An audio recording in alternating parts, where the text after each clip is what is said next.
এই যে বাবাজি বাবাজি বলছিলাম যে খাদক তোরাবালির বাড়িটা কোন জায়গায় এই গ্রামে?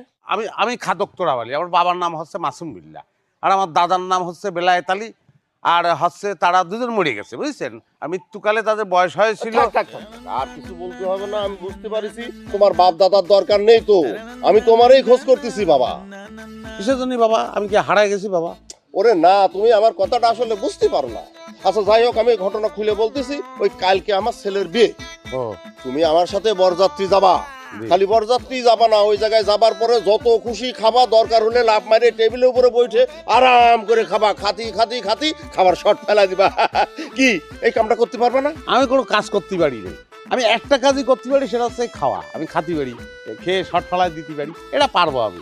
পারবা? জি।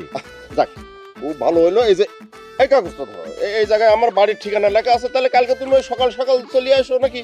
তো সে তো কাল সকালের ব্যাপার। তো এখন আমি খাবো, কেমন খিদে লাগিয়েছে মেলা। আরে বাবা, আমি তো খাবার ওই সাথে করে নিয়ে আসিনি, তাছাড়া এখন মন দিয়ে। আচ্ছা তুমি একটা কাজ করো, ওই যে এই টাকাগুলো রাখো ওই আশপাশে কোনো দোকান থেকে কিছু কিনে খেলে।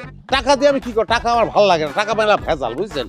টাকা ওই গুছোয় রাখতে পারি না, আর হারায় গেলে মায়া লাগে। টাকা জিনিসটাই হচ্ছে একটা মায়া, বুঝছেন। একটা খাবার দেন। কিন্তু আমার কাছে তো খাবার নেই, তোমার তো ওই কিনেই খাইতে হবে। তা নাও টাকাগুলো, তুমি কিনে খাও। মায়ার মতন ঢুকে গেলাম। তা আমি আসি, কাল তুমি সময়